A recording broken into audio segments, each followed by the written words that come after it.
Good evening and welcome to Yada Yahweh Radio. My pleasure to be with you. We have our full cast of characters. JB, how are you? Good. Captain Kirk, you got to rest your voice. We didn't do an observation show with Scott off helping a family friend. And Larry, I think you're the only one that actually watched the presidential debate. What were your thoughts?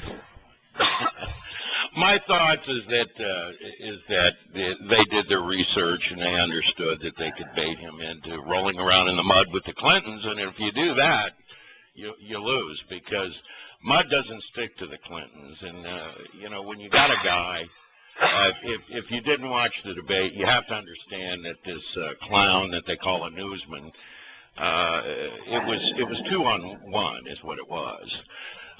You know, when you've got serious issues like, you know, people that are suddenly worth $250 million when neither one of them have a job, and you know, people taking the Fifth Amendment, for God's sakes, even and the FBI. So I guess you got the news media, the FBI.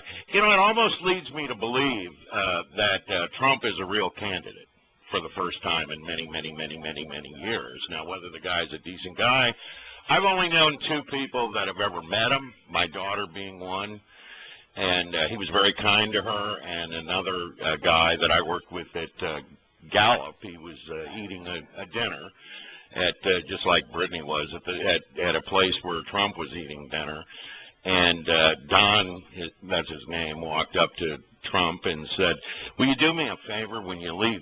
You know, he was trying to land a client, and he said, so when you leave, will you come up to the table and say, hey, Don, I'm going to get back to you on that?" He said, "Sure, I'll do it," and he did it. You know, I mean, he just, actually, he's kind of a blue-collar kind of guy, is my understanding. You know, now he's not strategically, apparently, I guess legally he's pretty smart, but strategically in a debate he was awful, and that's what I would tell you. Yeah, that's been my experience in watching him, is that his first attempt at a press conference early in the primary campaign, he started off magnificently.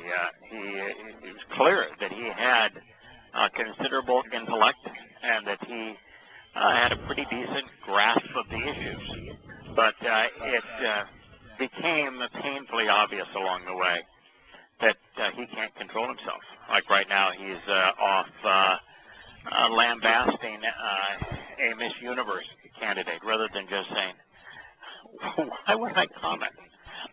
Well, you know what's worse about that is I actually heard what he really said about her, at least publicly. And when the press, you know, she gained, some Miss Universe contestant, she gained 60 pounds in a year. I mean, this is a beauty contest, and she's supposed to rep for them. You know, she's under contract. She was completely out of control. And let me tell you, he said very nice things about her. I mean, this was from back then. I heard it. And what he had said was, let's give her a chance. I mean, what kind, you know, don't throw the woman away. She's a very beautiful, sweet young woman. Let's help her. You know, that was those were his words back then, at least publicly. You know, now I don't know what probably gave her a chiding, or what he has said subsequently, but it's the lead item in the news that he is calling her all sorts of names. You know, it's just, well, somewhere along the line, I saw her do an interview, and what she said, apparently this woman is a real wacko. And they brought up the fact she was a driver in a murder, you know, and threatened to kill some prosecutor. And you know what she said? "We all have a past, and I am no saint." You know, this was it. She admitted to it, and it's like I'm sitting there going, this is the most insane. You know, if you allow the Clintons, and I'm just saying this from, you know, I've watched them over the years. Anyone who allows the Clintons to pull you down into a mud wrestling contest, you're in trouble, because they're good at it. They don't take. You could say anything to them, It doesn't, and every bit of it can be true, and it won't matter. They won't flinch. They'll look at you like you're crazy and start talking about something else. One of the reasons why early on, when Tea with Terrorists came out, even before Tea with Terrorists and Prophet of Doom, even as I was exiting my last business, I came to realize that there is literally no way to prevail if you get down in the mud and try to wrestle with the pigs. Everybody loses in a wrestling match with a pig. That's why you have... Right. Well, you know, when I was watching that, I was thinking about you, not wrestling with a pig, but I thought, you know, I really wanted to ask you this. You know, now here you are, this high-powered billionaire. I mean, there's only a couple hundred of you ever were on the planet, or at least in the U.S. And it would be, you know, I remember Ross Perot years ago. He surrounded himself with yes men. I mean, they were like professional yes men. You know, shined his shoes and poured his water and that kind of thing. And I thought, well, you know, it would have to be, you'd have to have a guy who hasn't surrounded himself with yes men. And my question to you is that when you're in that kind of position, isn't it easy to surround yourself with people that are just going to agree with everything you say? The difficulty in being in that position is that most people are attracted to power and wealth, and they are disingenuous to try to solicit the opportunity to wield and have access to power and wealth. And so you do get in a position where you begin to question most everybody's integrity. And what I found is that the people who come across as trying to establish themselves as honest are usually the most dishonest. The people who come across as the most religious are the least trustworthy. And those who are the most flattering are usually the least sincere.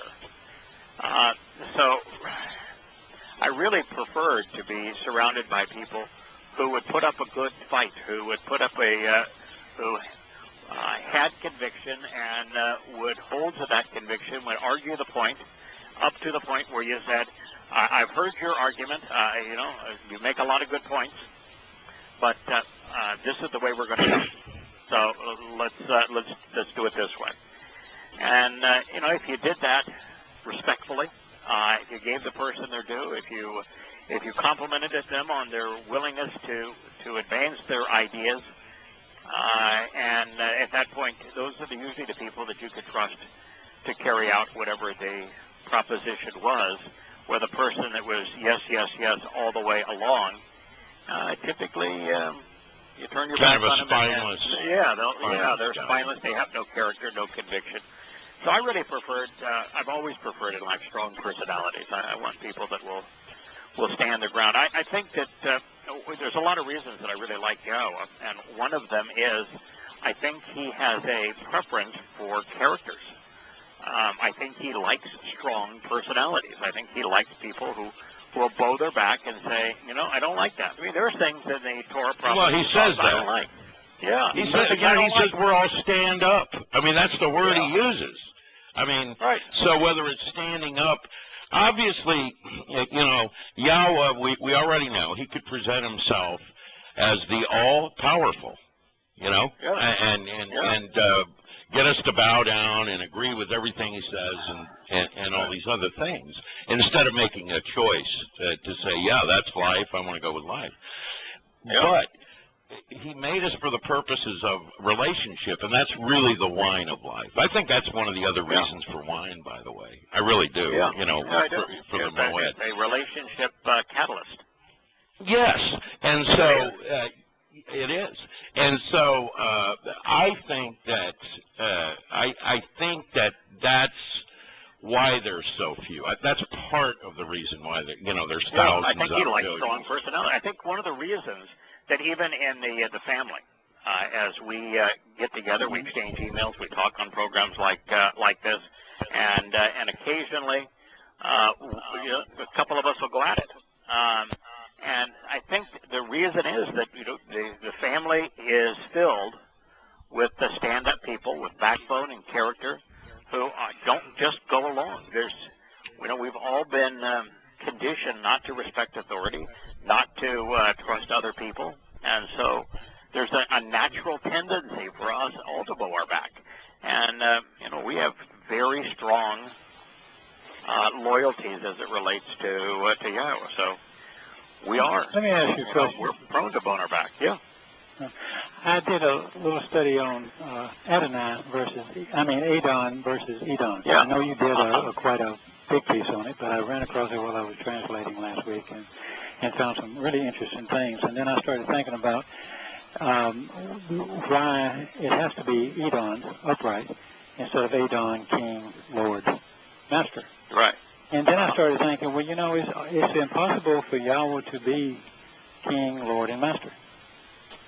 It is totally against his character. It is. He's already said, I'm a father. I cannot be. So to call him that is an insult to his character. It certainly is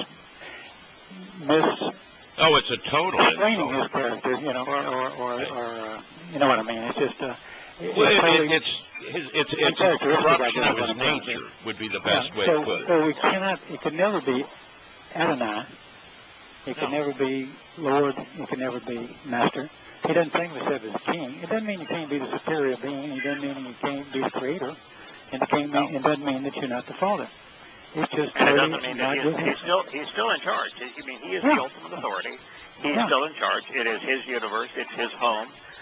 Life is his creation. And if you want to have extended life, live in his home. He has established the rules, and it's his home. He's entitled to establish the rules. But you're right.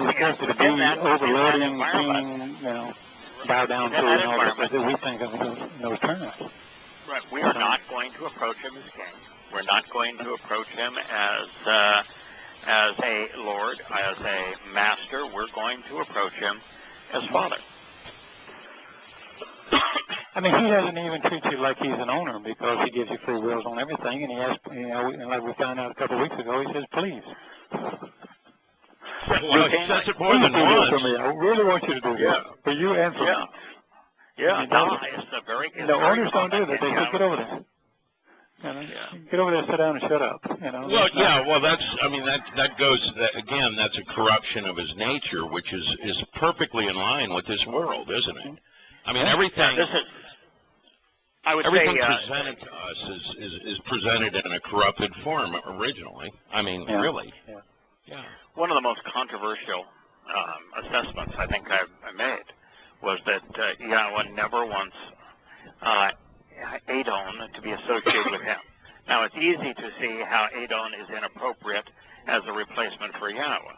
But when you have individuals that refer to Yahweh and you have Aleph, Delef, none, and you realize that 99.9999% of translators render it Adon as opposed to Edon. Same letters. I mean, there's no difference. Yes, you would find it impossible to differentiate between Adon and Edon in the text. And so, because it's DN. My natural proclivity, and this is really an important conclusion here, but my natural proclivity in translating is that first and foremost, make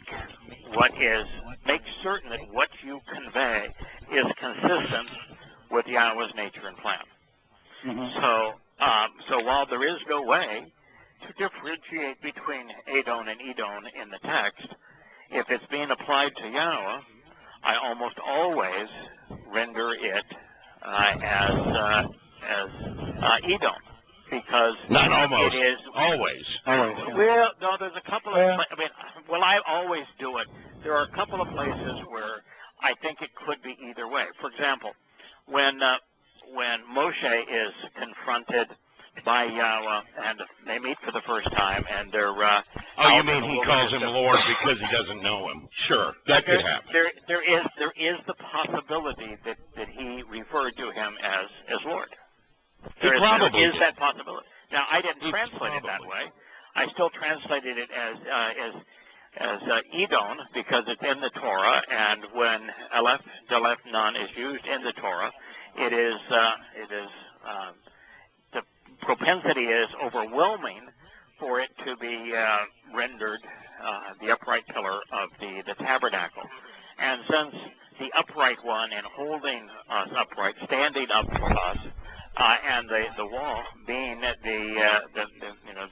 the means to hold up that upright pillar of the tabernacle, and all of the references to Yahweh as upright and His desire to make us like Him and therefore upright. It's so pervasive, and it's so consistent with His nature, and it's so consistent even with His name, the way it's written, that I almost always render Aleph, Daleth, Nun as Edom. And now the difficulty. Well, plus you got to throw in the fact that an ass knows his Lord, right? I mean, right. Oh yeah, I mean that's God. I mean he actually makes fun of people calling him Lord. Of course. So, yeah. And there's lots of places where Edom is used in context with an upright pillar, where the verbiage preceding it or following it directs you right to the upright pillar connotation of His name, particularly in Yashayah. So it is prevalent in that regard. But in Malachi he talks about my upright pillar as in Yahusha, which is a diminished manifestation. Who is the upright one who stood up for us? So he wasn't calling himself. He wasn't calling his diminished manifestation my Lord. That's for sure. Yeah, and really, the doorway of Passover has two upright pillars. And there's constant references to an upright pillar throughout the Torah, prophets, and Psalms. And it is one of the most common metaphors for Yahweh's nature and His role in fulfilling the beneficial promises of the covenant. So, go ahead. Yeah, I was just going to toss in a couple of things that I found that kind of clinched the deal.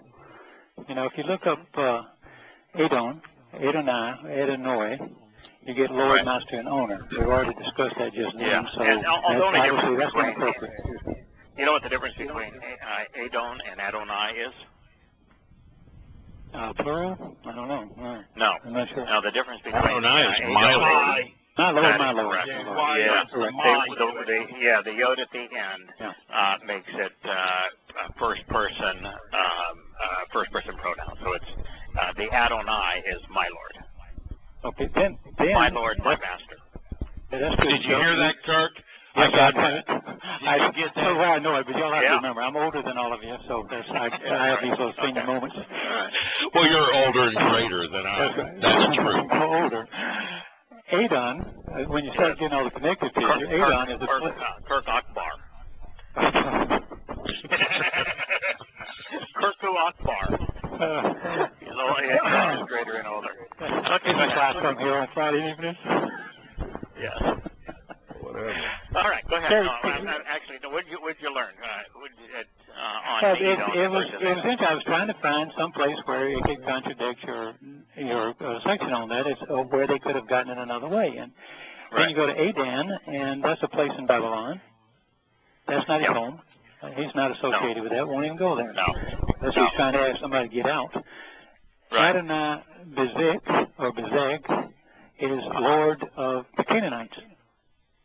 It's also a place related in Canaanites. They relate that again to Palestine. Of course, we know Palestine. We're talking about different animals. And then Bezek is, believe it or not, which is or Bezek, from the Adonai Bezek, is a lightning flash or a bolt of lightning. And then I started... Well, we know what that's associated with. There's two references that come to mind immediately for that. There's the lightning bolt. It came from when Halal descends down that Yosha saw. And then there's the lightning bolt that Paul experiences on the road to Damascus. Yeah, and you're familiar with the principal Greek-Roman god of Ephesus? You know who that was? With the boat? With the lightning bolt? Who was the principal god of Ephesus, where Paul and Yahuwah had their great rivalry? Adonis. In Nike? No, Adonis. Adonis. Yeah, Okay. Adonis. Oh, yeah. You know what Adonis is based on? The easy one. Yeah, that was the easy one.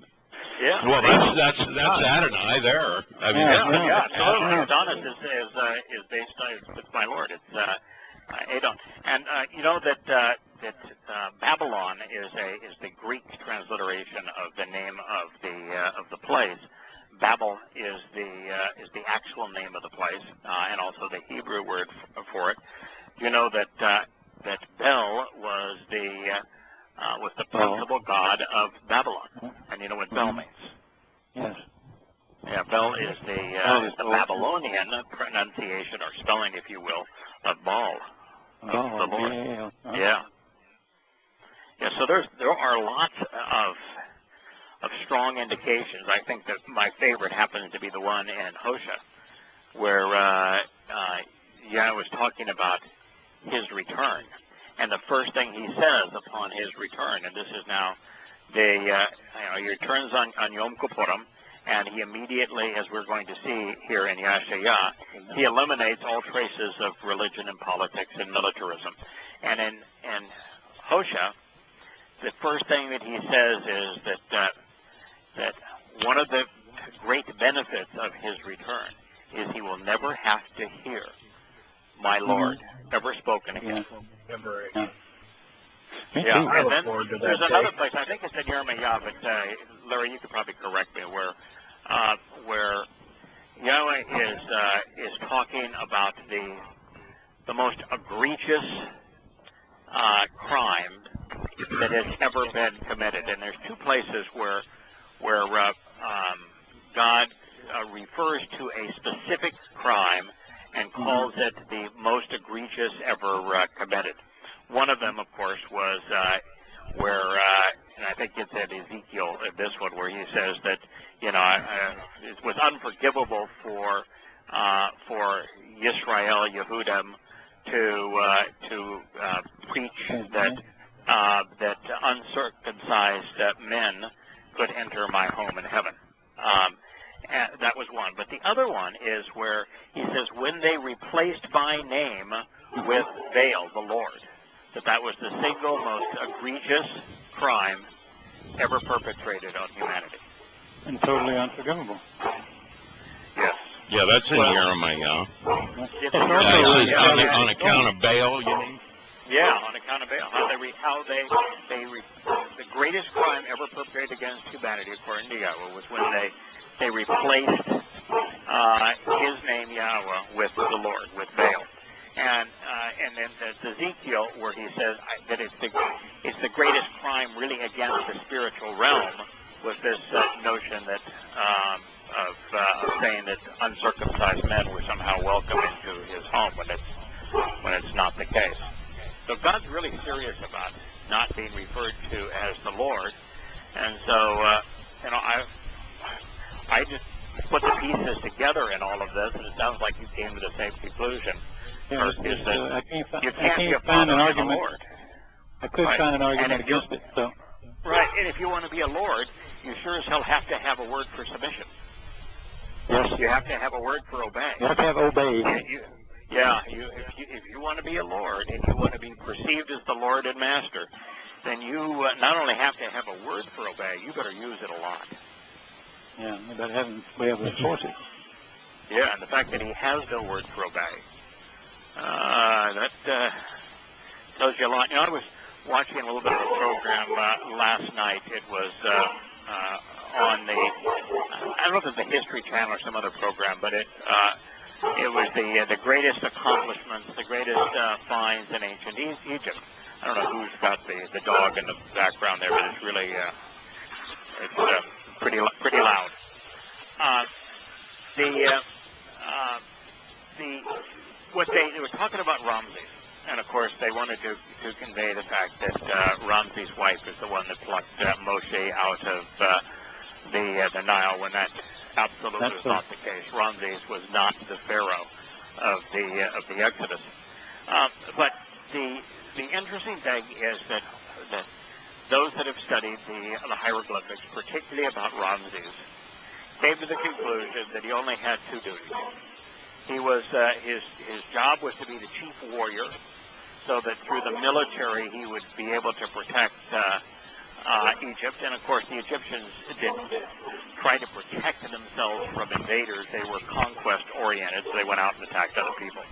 And the second is that he had to be initially the intermediary between man and God, and then Ramses chose to present himself as God. So the temple of Abu Simbel, for example, is Ramses presenting himself as a god, as equal with the gods. And you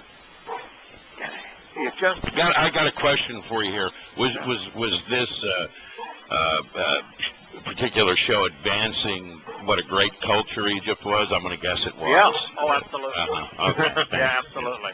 And how brilliant Ramses was for this for presenting himself as a god. And playing Pope, yeah, the first Pope or whatever, second Pope.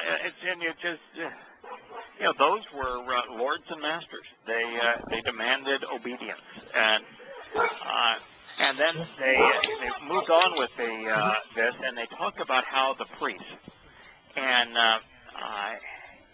after Ramses' death,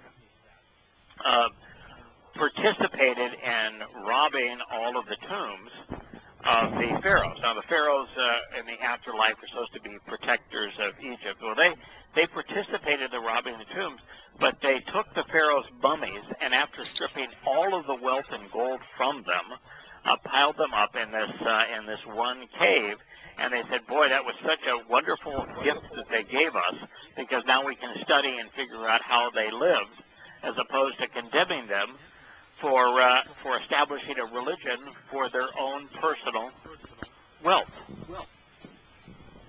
Yeah, this is right in line with everything that we see in the world. So yeah, this is suppose it's never been any different. Yeah, knowledge is a good thing if it's actually used to learn something. Knowledge for the sake of knowing something without learning anything is worthless. That's like the difference between Yada and religion. Most of man's culture, if you go back in time, that education was either, like in Sumer, 100% of education was provided by the religious elite. Yeah, the clergy. Yeah, and that happened during what they call the Dark Ages too. Right. Yeah. And so, the only source. And it's being provided by the religious elite, and the religious elite do not provide education so that people can be enlightened and think for themselves. They educate and indoctrinate those that they want to share power with, so that they stay in power. The second group that they educate is military officers. They do not educate the men who actually fight, but they do educate the military officers, and that was the case also in Greece and in Rome. And they will educate those that are royalty. No one else. Well, that's the whole reason behind the Rhodes scholarships. Yeah. To make everybody, so they could have little surrogate Englishmen pulling the same strings as everybody else. Well, I mean, can you, just because you brought that up, years ago when I heard that such and so was a Rhodes scholar, they were dropping this like this was just an incredible thing. Clinton was a Rhodes scholar. I know, that was actually the person I'm referring to. And so I went and checked what a Rhodes Scholar was. And of course we know who Rhodes is, the globalist and all that. But beyond that, to be a Rhodes Scholar, do you know you never take a test, you never have a class, that is bizarre. And you get a title to go run around and pretend to be an intellectual and read whatever books you deem to or don't read them. There's no testing, nothing. I mean, it's got to be the, you know, It's a lot of just indoctrination, though. You're hanging out with the people who. Well, you're hanging around. Well, sure. I don't even call it today a college education. I call it a college indoctrination. You know, and I think the more indoctrinated a person is, probably the worse off they are for it. That's I think the only exceptions would actually be the sciences. You know, I think well, yeah, Jessica's and Haley are both involved in the sciences, and those would be exceptions. In fact, Jessica was bragging to me the other day that in her doctorate program, they actually taught critical thinking. You know, and you know, of course, that's important. You know, especially for a chemist. You know, or somebody involved in biology, you have to be a critical thinker. That's something that I've heard you promote many times, you know, and of course what we do here is critical thinking. Yeah, you want a real critical thinking doctor when they start cutting on you.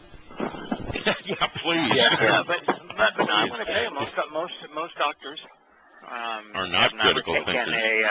a logic class. They've never taken an ethics class. You know, ethics is taught in law school. Although most lawyers are not ethical, and ethics is taught in engineering. Well, you know, Roy, is taught anyplace else. Last week Roy brought that up. He said a surgeon, that's just about memorization. You know, I mean, that's what he said.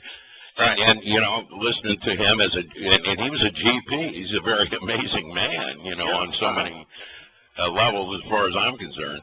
I mean, I poke fun of him, and of course, you know, so does Kurt. When we're at our Mensa meetings, we kind of laugh at Roy a little, Yes, but not as much as we laugh at you, Craig. But, I appreciate it. Yeah, well, that's okay. I'm entitled to that. Yeah, I know. I represent that statement. Yeah, that's right. You put it out there, and we beat you up for it too. Good. You know? All right, let's head to Yahweh. We were a week ago. It's Yahweh 127. It says that's chapter what, 7? No, we're still in chapter 7. Yeah, chapter 7, right around page 13. Zion, the signs marking the way, by the means to exercise good judgment regarding the way to justly resolve disputes, shall ransom and redeem those who change their attitude and return the right way, causing them to become innocent and upright. This has so many of my favorite concepts woven together. And this, by the way, is an end-of-time statement. We are right at the cusp of Yahweh returning at this point. And so it's Zion that is the only sign that has been left along the way. And so Zion is not a place, if you will. There is no Mount Zion. Zion is actually on Mount Moriah. So the mountain is Moriah. It has, there are 3 important steps on Moriah. There is the city of Dode, where Dode's home was. There is the Temple Mount, and there's the summit of Moriah, where Abraham and Yishak met to affirm the covenant, and where Yosef fulfilled Pesach, Matzah, and Bakutah. And that is where Yahweh's home is going to be built for the millennial Shabbat. So those that are having a conniption fit over the dome of the Hufi print and being able to build the millennial temple there on the Temple Mount, just cool it. God is not going to place his temple on a place that has been slimed with Satan's Islam. There's a reason when Yahweh says that when he returns, that there will be an earthquake fault that will run east to west, splitting the Mount of Olives. Because if you look at the location of the Mount of Olives, and if you have a fault running east to west there, and then this massive spring of water that's going to well up there, the first that thing means it's going to eat up the mosque there. The temple, yeah, that's right. Yeah. And so there'll be a bridge over what was the Temple Mount. And what was the Temple Mount and all of the religious rubbish on top of it is going to be swallowed up and cleansed by that river of water that's going to run through it. So when he speaks of Zion, he's speaking of the signposts along the way, and those signposts run from the city of Dode to the summit of the mountain, and the summit of the mountain is the most important aspect of it. Now, so he has Zion, and the next word after Zion is Mizpah. And if you think about Mizpah, which, again, we, as a group collectively, translate Mizpah different than any religious publication. You know, How do they translate it, by the way? How do they translate? The most common is really? judgment. So this would be as in judging people. And so Zion, they never bother. They really never translate Zion. So they'll write Zion with a Z, and they won't translate it. So Zion, which is the signs to mark the way, they just render as Z-I-O-N. And then, so they would make this possessive, so they would say Zion's judgment. Now, yeah, but they've turned Zion into a political movement instead of what a Zionist. Their view is that even though Yahweh doesn't refer to Zion as a mountain, and it's on the range of Moriah, that there's become this movement called the Zionists, and this somehow interest in the Mount of Zion, but there is no such place, and it isn't a political or movement. You know, how many people would say, you know, I'm not anti-Jewish, I'm anti-Zionist, and you're an anti-Semite. You have no clue what Zionist means. But Zion means the signs to mark the way. And when you realize that signs are placed on the home of the covenant, in the sense of the home of Dode, all the way through the Temple Mount up to the summit of Mount Moriah, which is exactly where the mitzvot were fulfilled.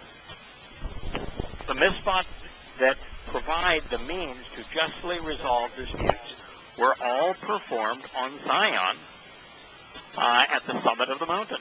That's isn't that interesting? So then it says Zion, and the next word is Mishpat. That's right. Yeah, that's Zion, amazing. Mishpat. And if you particularly recognize that Zion is this connection, and I think there'll be a bridge over the chasm with the water once Yahweh returns, and we have this chasm that sinks the Temple Mount.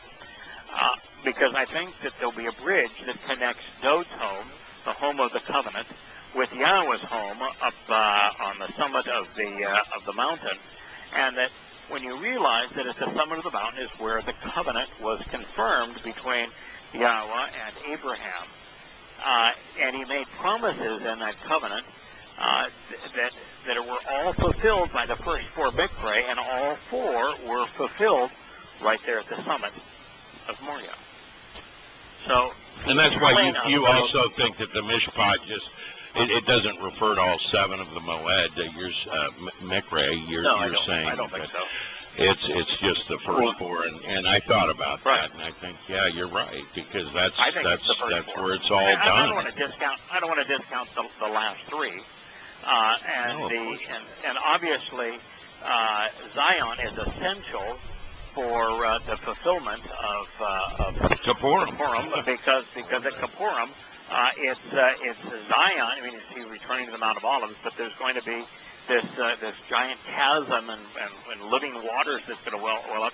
That's going to go right through the ridge of Moriah, and therefore create this bridge spanning those living waters between the city of Dode and Yahweh's home. And it's on Sukkah that he's going to build his home right there on the top of the summit of Moriah, which is we're going to be told here in a moment. So if you look at the covenant, the benefits of the covenant, the means that Yahweh used to resolve our disputes, Teruah is not a means to resolve disputes. Kippurim is the announcement that the disputes have been resolved. It's not a means to resolve anything. It is a declaration of resolution, of reconciliation. And Sukkah is that now that we've made the announcement of reconciliation, we can all camp out together. So the means to resolve the disputes occur throughout the first 3 to 4 mikra. And when I say 3 to 4, first we have to become immortal, and that's Pesach. We have to become perfected, which is matzah. So that's the principal means to fulfill the mitzvah. But just while being immortal and being perfected are marvelous things, we are not in the right place. We are not in Yahweh's home. We are not equipped to spend eternity with him until we are adopted, Bikurim, into his family, and then Shabuah, enriched and empowered. So I see all 4 of those mikra collectively providing the mitzvah, and all of them occurred as Zion on Mount Moriah. But this tie-in between the two, I think, is absolutely marvelous. I think that Pesach, Matzah, Bikurim, and Shabuah represent the elements of Zion that comprise the mitzvah. So, well, I mean, it says it right there. It says Zion, Ba Mishpat, right? Yeah. So, that's a good catch. When you really. take an extraordinarily different position than everybody else takes in trying to convey Yahweh's testimony, and then you see something like this that certainly strongly supports that unique position. It's reassuring. It's gratifying. It's invigorating. So, this is something. Well, people that are sitting around. Just let me say this: if they're going to say judgment, people that are sitting around waiting to be judged are as good as dead. Right. And if you're going to be judged, then why don't you tell me how in the world that the third word is padah, which means to ransom and redeem. Right. If you're which being is what judged, was going on at you ain't Samat, being ransomed. You aren't being redeemed. If you're being judged, you're being condemned. Yeah. The best that a judge can do is to say, I've heard the evidence and I'm going to declare you not guilty. Well, that doesn't get you ransomed or redeemed. I mean, the fact is, right, and the fact is that there is no judge that can declare Larry, Kirk, James, or Craig perfect. There is no judge that can honestly say that we're innocent, that we're not guilty. Even Yahweh can't say that. Now, he can acknowledge that we are guilty and then ransom and redeem us from our guilt. That's why he has patah here. And the means that he has used to ransom us and redeem us from our guilt is the mitzvah. The first 4, Moed Mikra. And those Moed Mikra all take place on Zion. They are the signs that Yahweh is using to redeem those who are willing to read them, who are willing to follow them. So he put his invitations of his first 4 mikra on these signs. I have a note that I did that I just want to read, and I mean this is out of Yada Yahweh, really, but it described, and what I saw this is I see this as the real definition of humble, which is what I call the note. And here's what it says: permit me, and this is in the Mashal 38 or a proverb. Permit me neither poverty nor wealth. Break bread for me as clearly communicated and prescribed, lest I be self-sufficient. Right. And deemed insufficient by you.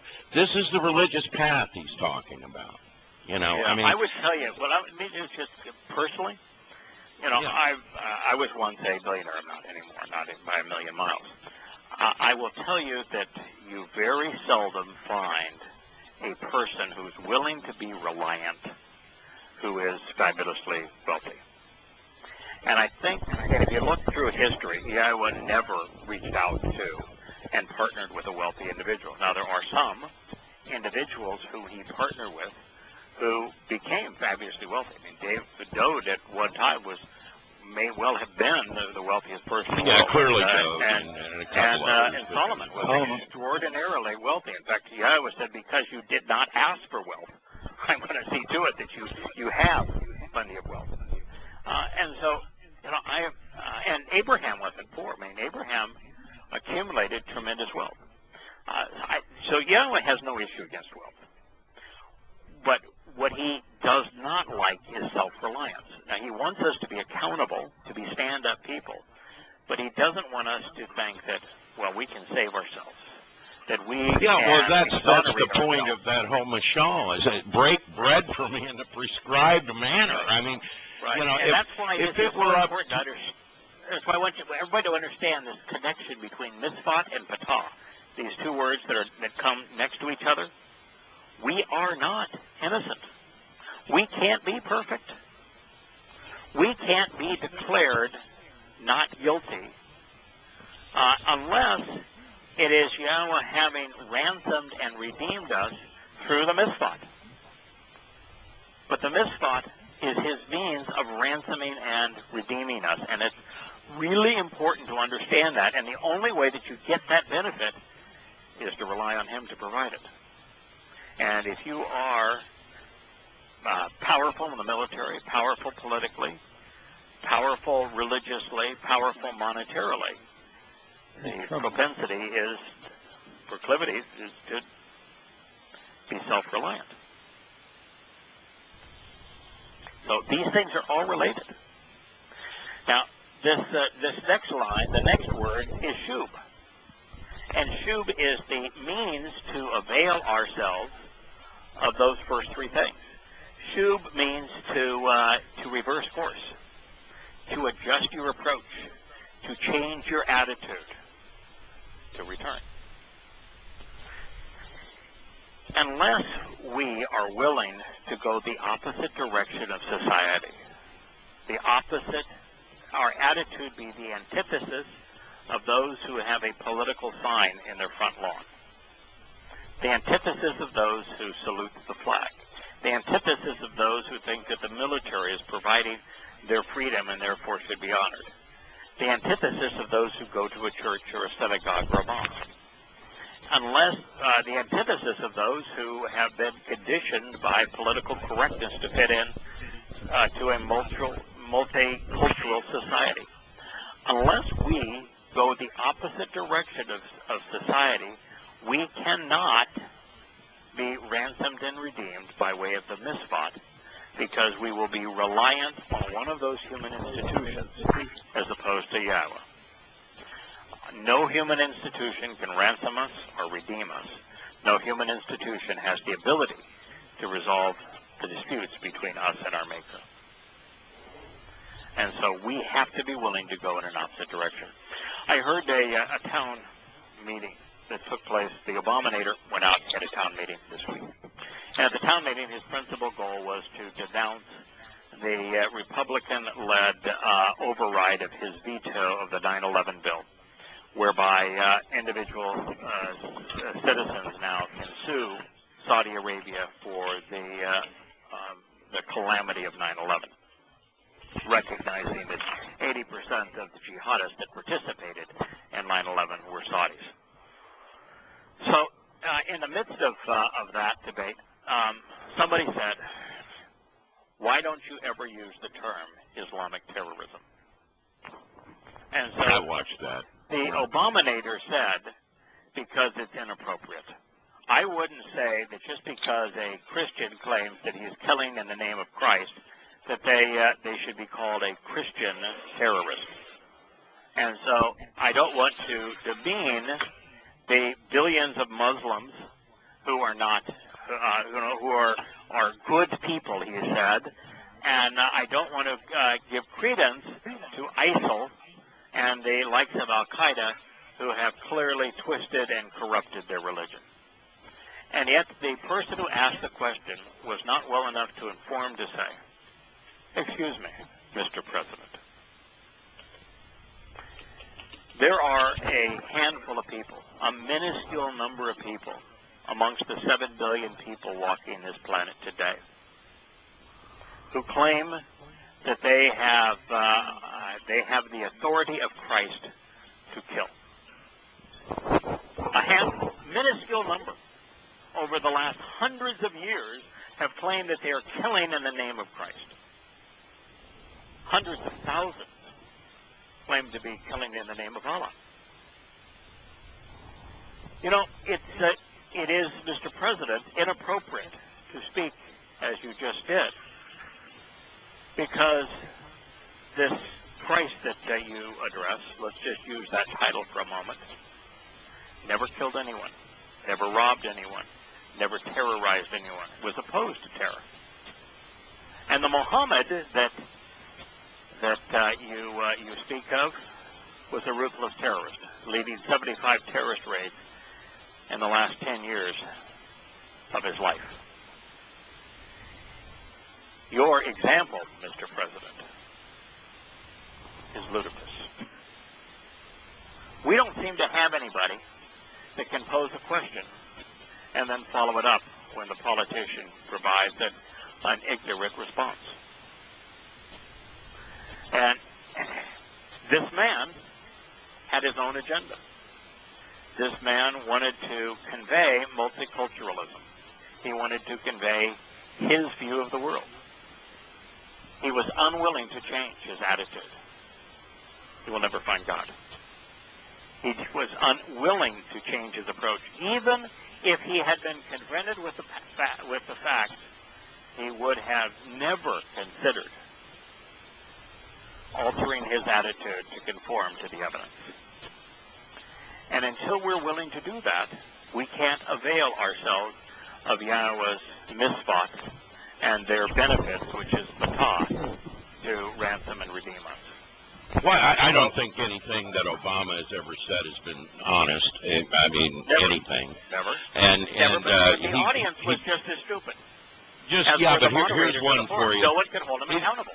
He just gave a speech at Shimon Peres's funeral, as an example, today. And in the speech, he said, here in Israel's Jerusalem. And when in the transcript they took that out because they realized that we don't recognize Jerusalem as being part of Israel. It's really part of Palestine. That was their motivation. They said that. And I think I live in a country where the leader can't even recognize that Jerusalem, and I know Haifa is the capital, but Jerusalem's the capital. They can't even recognize Jerusalem as being part of Yisrael. And so, I realize how totally hopeless this country is. I mean, if anybody in this country honestly thinks there's some, political savior, but it's essential to recognize why Shub is so essential here, and why 99.999% of people can't Shub. If you find any popular movement, politically, patriotically, religiously, it's not Shub.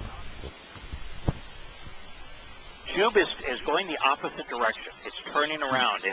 It's going the way that everybody else is going against the flow of people. It's going, and in this case, we'd want to point out any popular religious movement too. Any movement of any kind. Correct. Right. That's what Shub is. Now, the next, so far we've had Zion, Misfot, Patah, Shub. Guess what the fifth word is? The fifth word is the result. Sadak. This happens to be Shadaka, which is the feminine version. Yeah, which is just the feminine of Sadak. Sure. Right. Yeah, in fact, if you were to which is pointing at the Ruach, by the way, in this case. Pretty sure. Of course. Go ahead. Now, and the key element of Sadak, if you were to cut Sadak right down to its core, it conveys two concepts. both of which are related, both of which are essential to benefiting. The only way that you're ever going to go the opposite direction of society, to be unpatriotic, to be unpolitical, to be unreligious, to not be politically correct, to oppose multiculturalism, the only way you're going to make that decision is to be right as it relates to who Yahweh is and what he is telling us. The only way you're ever going to benefit from the means that Yahweh has provided to resolve disputes is to be right as it relates to what God has said. So one of the two aspects of Tzedak that is so essential here is you're turning away from the institutional lies of man and to that which is right. And so one of the two concepts of Tzedak that's important is being right. Right is what leads to all of these benefits. The mental exercise, being right, is getting the correct answer. It's providing the correct response.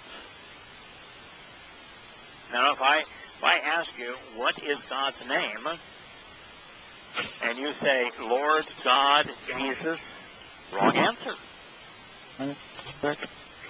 You've got to be right. There's some questions that your response has to be right, or you're with all of those other people going the wrong direction. And what's the second aspect of Tzedak? You've studied it, Kirk. You've studied it, James. You probably know it as well. Larry, what is the second aspect of Tzedak? Upright. Upright, vindicated. Yeah. See, I got it. I know these things. I know these upright. things. And what is unique about upright is if you lived standing you ain't bowing. And if you lived in any country now with a monarchy, and you approach the monarchy, what do you have to do? Got to bow down. If you live under the auspices of the Roman Catholic Church and the Pope approaches you, what do you have to do? You got to kiss his ring as you're bowing Bow down and kiss the ring. Let's say you're in England and you're a subject of the Queen and you approach the Queen. Kneel What do before you the do? Queen. All right. So that is the nature of religion. You know, if you're a Muslim, you've got to bow down to Allah 5 times a day.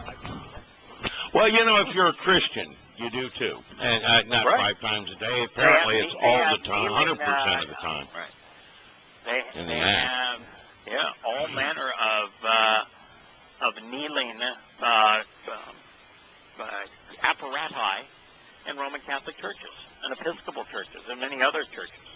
You know, it's all about bowing down when God says no.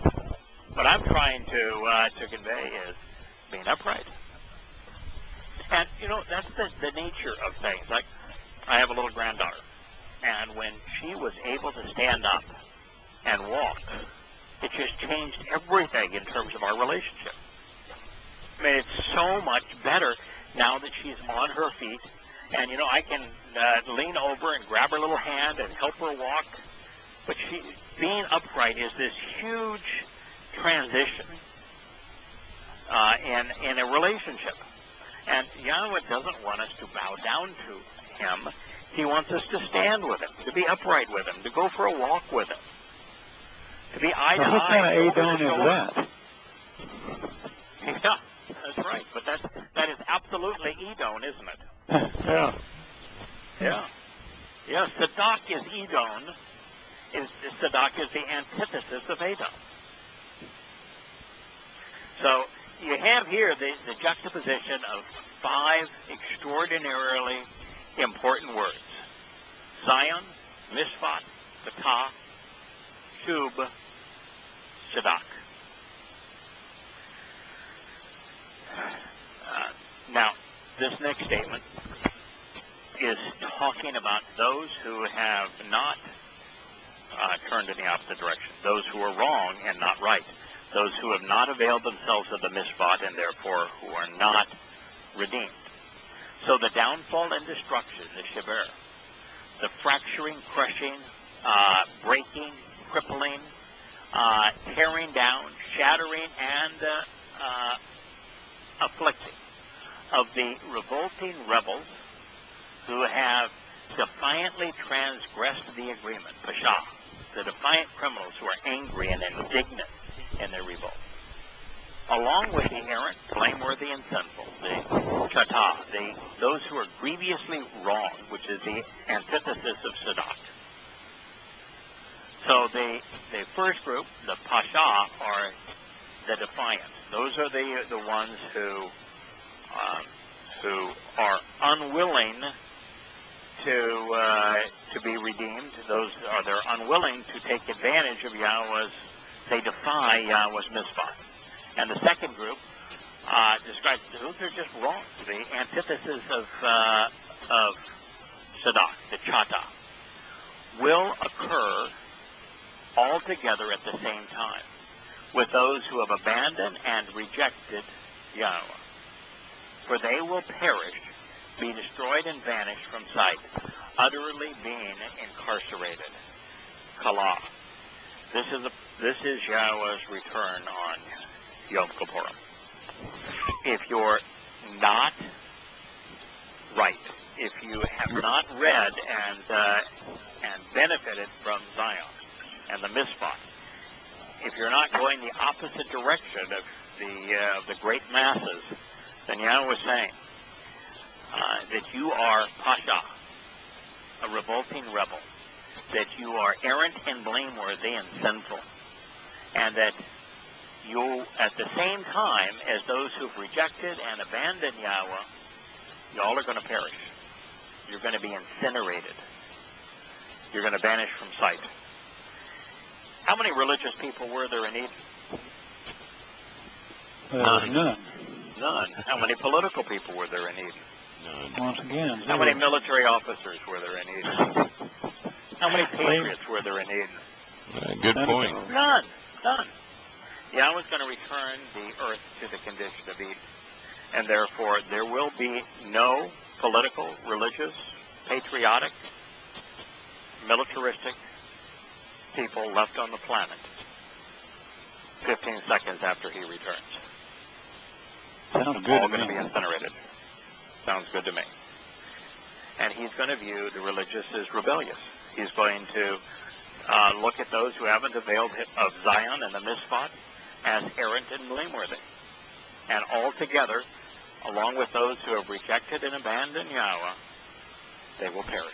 They will be destroyed, and they will vanish. They will be gone. I had this conversation this week with someone about this, and they were still concerned about, is that fair? I don't think they put it quite that way, but you can see they weren't quite on board with it. And I reminded them, because they'd read enough already and part of the family, and I said to them, I said, well, let's think about this for a minute. If we really are going to be in the seventh dimension, and we are going to be light, and we're going to be multi to the 10th power, so powerful. If you took somebody that was a Zob, if you took somebody that was that way, and you gave them that kind of power, what do you got in heaven? And then all of a sudden, they said, you can't get rid of them either. I mean, I suppose you could throw them down in another black hole like you did the Malak, but guys, you can't kill these things once you make them light. So you have to put them in some hole. You have to. And it says they're all going to perish. Yeah.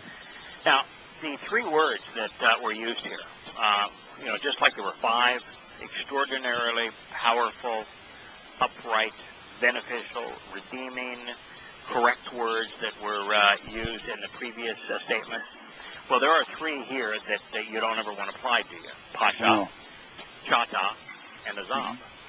Yeah. So, what's interesting? This is now 128. Yahweh is returned. This is the moment Yahweh returns. This is Yom Kippurim, and in year 6,000 Yah. This is the day of reconciliations in 2033. But you know how he started? In the second verse, says, he's now, Yahshua in the first verse just introduces who he is, as speaking for Yahweh. In the second verse, he says, listen, spiritual realm and the abode of God, and choose of your own accord to pay attention and respond, material realm, in the land, because Yahweh has spoken. I reared my children, lifting them up, helping them grow, and enabling them to be great. And I raised them, taking them to a higher place. But they have actually, rebelled against me. Woe to those in serious trouble, the errant and blameworthy, the sinful, the chata, the nation of heathens and pagans who are estranged, severely stubborn and heavily laden, dulled and unresponsive with their guilt.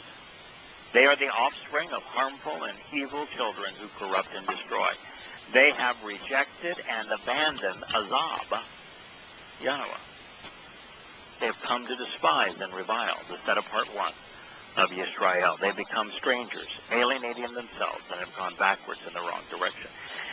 Yahweh defined the religious and political community that he was assailing between 1:2 and 1:27. Now, did you catch that right away? Pardon? Did you catch that right away? Because that's really a heck of a connection. Here he is at 1:28, and he is returning to the opening statement, the same three words. And, yeah, I know. I mean, it's just remarkable. What a connection. Yeah. And if you don't realize that these are bookends on what he did in 745 BCE, now 2,777 years later, when he returns on Yom Kippurim, he's saying that the conditions that I just detailed in Yisrael, where he went through and methodically condemned their political and religious approach, he's saying those exact same conditions exist in year 6,000 young. That's why in the intermeeting time he says, I looked for somebody I could work with. I couldn't find anybody. So we have returned to where we started. I think making those connections is how we learn. It's how we understand. And in this particular case, God couldn't be much clearer. No, that's quite remarkable. That's quite remarkable, isn't it? Yeah. Well, I mean, it's remarkable that we can show these things to people too, and they just continue down that same damn path. And I just don't get that part of it. I don't. No, I just don't care. Yeah, I don't. Honest to God, don't care. God has said, and by the way, how many times that Yahweh has used Sion up to this point in those intermeeting verses? 3.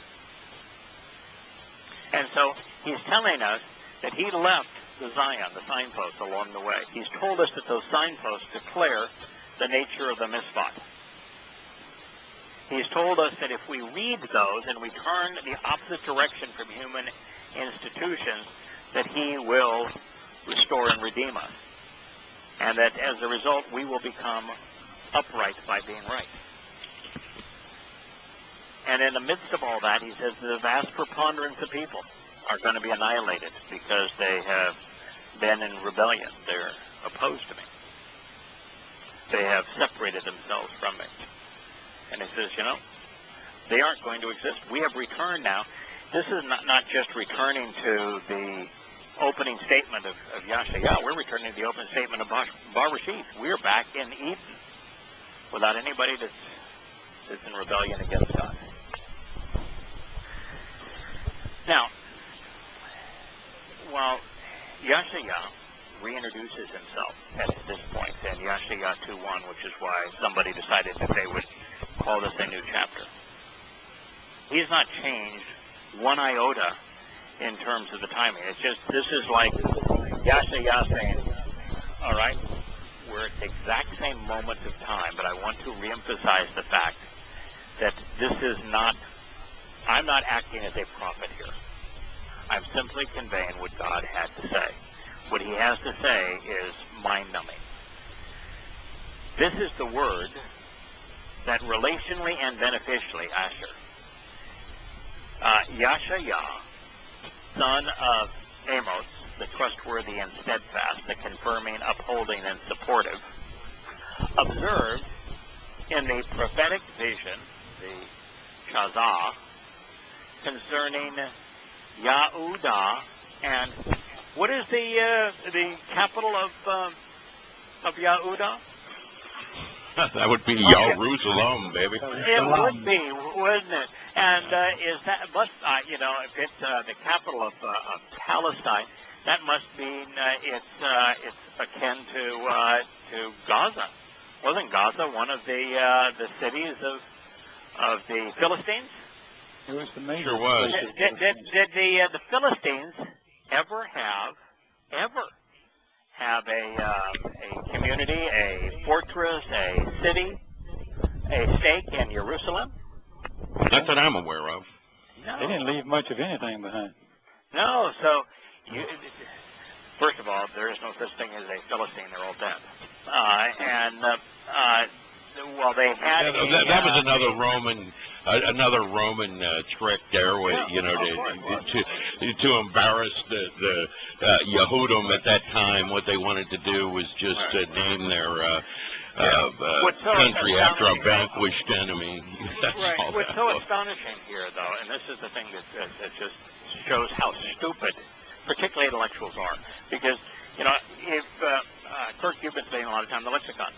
Every time in the lexicons you read about this place, they will never refer to it as Israel. They always call it Palestine, don't they? Right, exactly.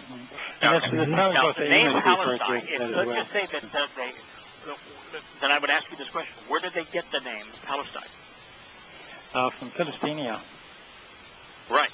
And where did they get Philistinia? From Felice Day. Yeah, when the Romans insulted them, when they burned it all up, tore it all up. And where did the Romans get the name? Well, they got it from the Torah. That's the only place they recorded it. There's only one place in the universe where the Philistines are named. They didn't have a language. They didn't leave any mark. It's in the Torah. That's right. I never thought of that. There's absolutely no record of them outside of it. Right. There is no record of a people known as the Philistines. None. So if that's the only record, maybe you ought to go by the record and see what it said of them. If you're going to call yourself by that name, if you're going to claim that that people in that place exists, when the only reference to them is in the Torah, then if the Torah is correct, then they are terrorists who are foreign invaders. Right. Who are totally and completely estranged from God and wholly and completely opposed to Him, and they were vanquished. And if you take that name from the Torah and you say, well, the Torah is not true, then what credibility is there in that name? No. How can you be a people that only exists through the Torah if the Torah is not true? Yeah. Well, I don't think. Over and over. The Torah is true, and all you other guys are lying. Yeah, but you don't think, and I don't think, and in fact we know, the Romans really didn't care too much about what was true about anything. They were about conquering everything they could get their hands on. But the Romans only chose that they can only get it one place. I never thought of that. You're right. The only place that name exists is in the Torah. I never thought of that. The only place Anybody else ever think of that? Am I the only guy? You said it before, so I'd heard it. The Philistines had been eradicated by the Assyrians back in around 600 BCE. Rome didn't even become a country until around 250 BCE. The Philistines had ceased to exist. First of all, they were not a significant power. I mean, the Phoenicians that were above them, and then the Phoenicians actually were the people group of the Carthaginians. The Phoenicians are exactly the same people, and the Greeks and the Spartans and the Babylonians became the Persians, and the Assyrians and the Egyptians and the Hittites, and there were a lot of powerful civilizations. The Philistines were not. The Philistines were a menace to Yisrael, but they were only a menace to Yisrael. The Assyrians didn't go after the Philistines. The Philistines were simply in the way as the Assyrians and the Egyptians were fighting. And so they were a casualty of a war between actual powers. Mm-hmm. And so they were an illiterate people. And so there's absolutely no record of them whatsoever. They are completely unknown apart from the Torah. And so if you take and use a name that is derived exclusively from the Torah, it has no credibility unless the Torah is true. And if the Torah is true, then what Philistine means is foreign invader and terrorist. And if the Torah is true, aptly named country. they were destroyed. Yeah. So it's an extraordinary thing that the intellectuals that are so fond of that term, because of course it is derived, it's a Latin transliteration of the Hebrew, are so enamored with this when it absolutely cannot be true. And yet I've never heard anybody just walk through the logic of that, which shows just how stunningly stupid. And you mentioned, the president. Well, there's the problem. You're expecting logic from intellectuals. Yeah, they know many things, they understand nothing. Yep. Or you pay them, or you pay them to give you the result, give you something to go with, Yeah. And they don't care because they're paid for, and they're bought and paid for. Now, as I say, there is the perception in English Bible translations that because what I'm sharing with you now is Yashaya 2:1, that this is a separate revelation, that this occurred at a different time, that it's talking about a different period, that somehow there's been a transition in the conversation. And I'm telling you, that this statement, all it means is that Yashaya is reaffirming that he's conveying the words of Yahweh, and that these words apply to a people and a place. Now, the reason the words apply to a people and to a place is God really doesn't give two hoots for what happens in America. He doesn't care what happens in Canada or Mexico. You mean even if there's a candlelight vigil? Is that what you're saying? Does not even care. Matt Hewitt said something to me. God has no interest, and he has never been to and will never go to. We were fighting a prayer group that was fighting racism in Chicago. I don't even know what the hell that means. A prayer group that fights racism. How do you do that? Yeah, I don't even know what it meant. But Matt had written in there, he said he doubts that Yahweh even knows where Chicago is unless there happens to accidentally be a covenant member in there somewhere. But even if there is a covenant member in Chicago, I hope there is, that doesn't mean that Yahweh knows where Chicago is. He would have no indication. Chicago is irrelevant. Threw that in it, and that was a maybe. As a matter of fact, the covenant member, should they live in Chicago, that covenant member from Yahweh's point of view has separated him or herself from Chicago. So that covenant member, while they may reside in a physical locale, have nothing in common with Chicago. No, that's right too. I mean, yeah, I agree with that. I mean, I thought it was pretty.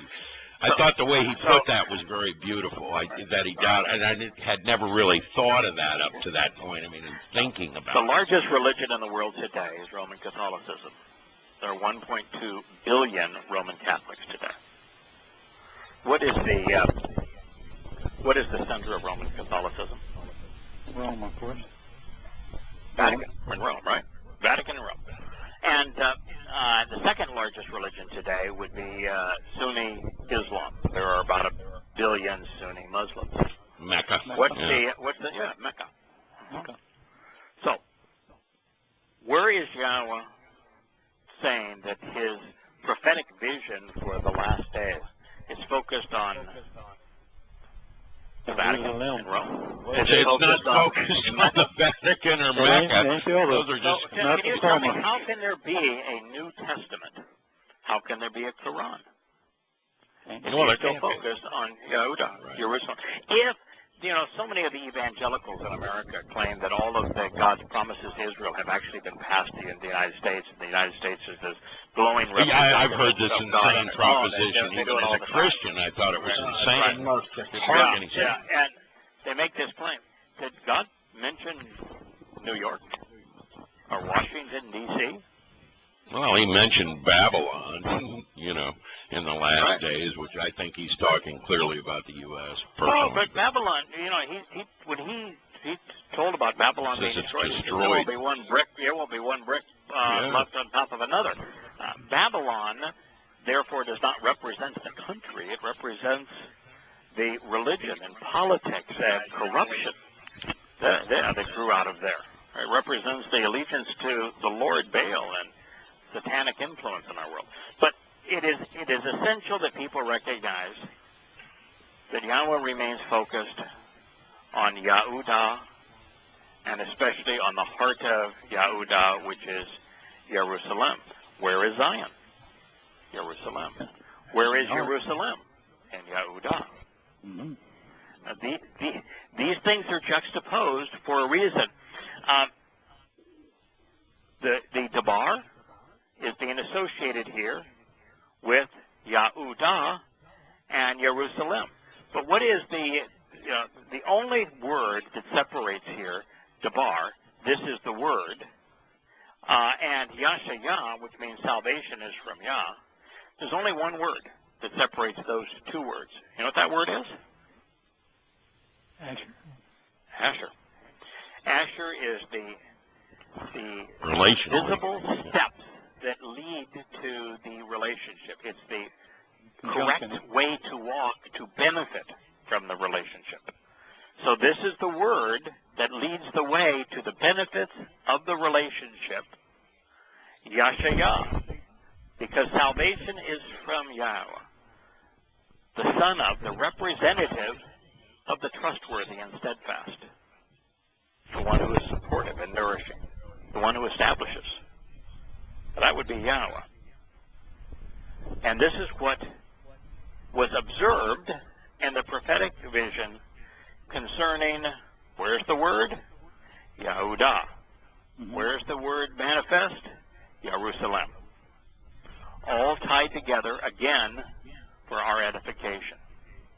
So and how do you I'm sorry, I was just going to say, how do you argue that? I mean, well, how do you argue the situation where you got Mishpat fulfilled on Zion? The Zion is not in, the Vatican. That's why I'm saying this is not a transition. This is just an affirmation that Zion and the means to the Mishpat occur in Jerusalem, Yahudah.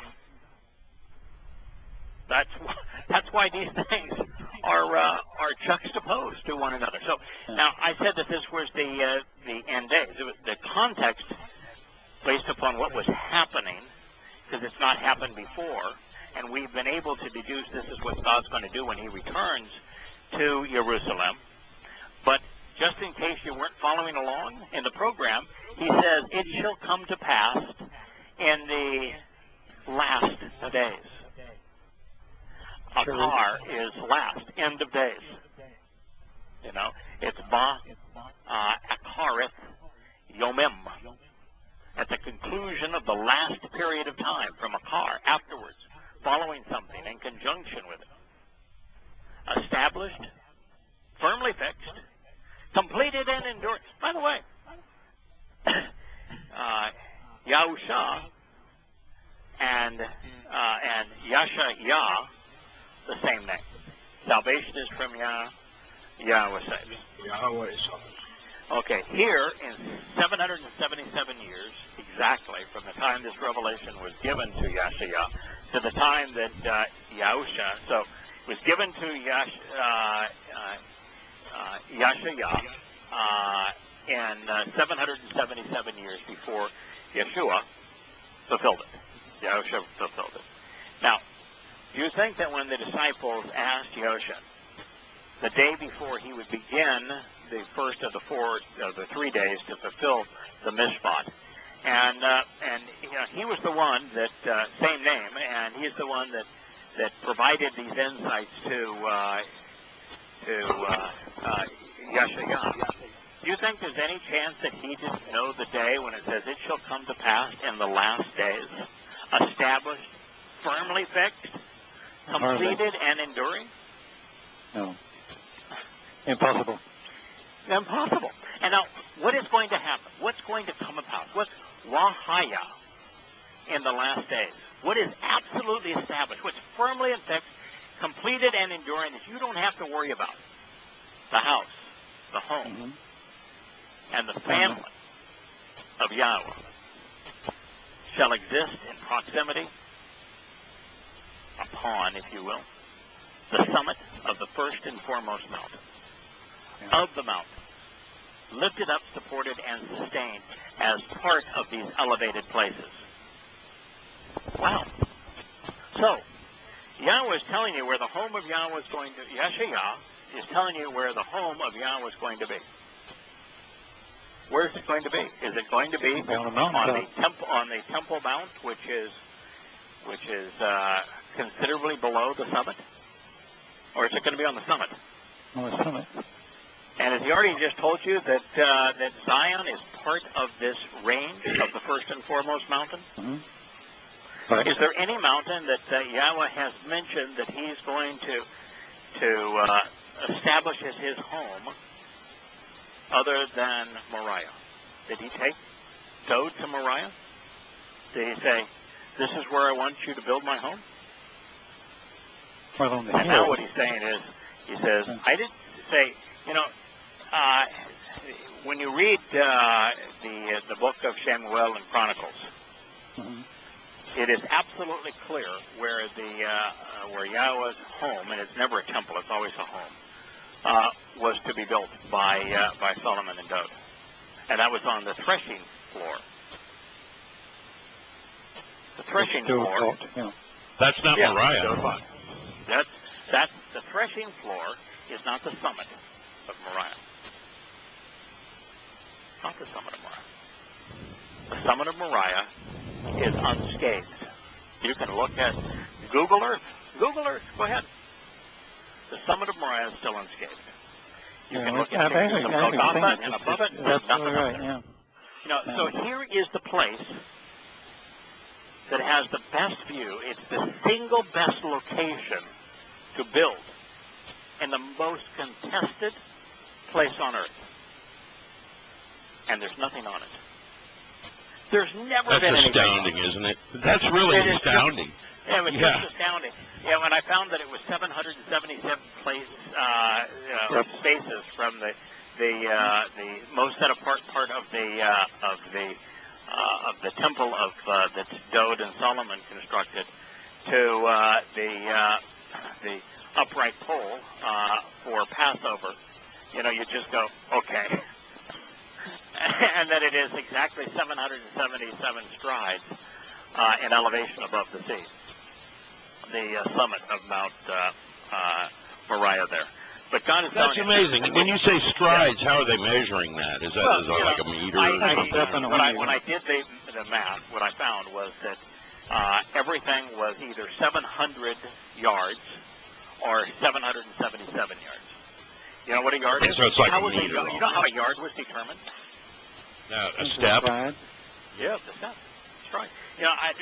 First you play golf. Yes, I play golf. If you want to know how far it is to the green, you've got a 100-yard shot. How do you you pace it off. Right. You pace it off. And the average stride, if you look at the average stride of a human being, then from the set apart in the home of Yahweh as constructed in the first home by Dode and Solomon, from there to the place that Pesach was fulfilled, it is exactly 777 strides. And the summit of Moriah, which is where he says, I'm going to establish my home and my family is going to live, it is exactly 770 strides above the sea. Man is supposed to be an upright being, Sadat. And when we are upright and you look at the pictures of the two people that are in Yahweh's name, their feet are apart. That is a stride.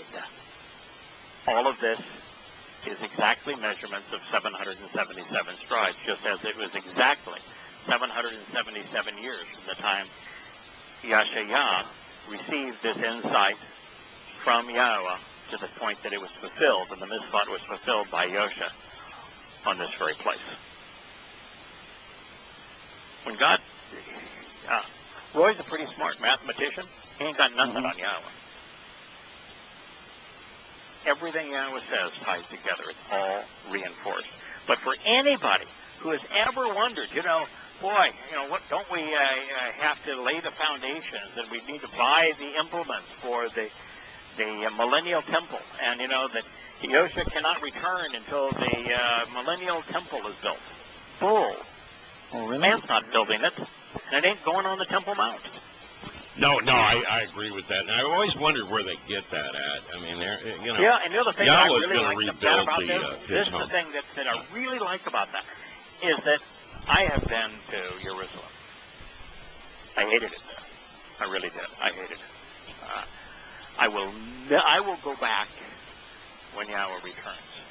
But to look on it's a religious cesspool, I know that. Right. You look at the Wailing Wall, and you've got all these repulsive, black hats, religious Jews with their curly cues and religious outfits bobbing up and down. Well, you have all the Muslims on the top, and and the dome of the Houthi prince, which was a trophy. Allah Akbar. Allah is greater than Yahweh. We're going to build a shrine to Allah right on top of the Temple Mount, and then that mosque that's up there, and you realize how stunningly polluted, how profane that place has become.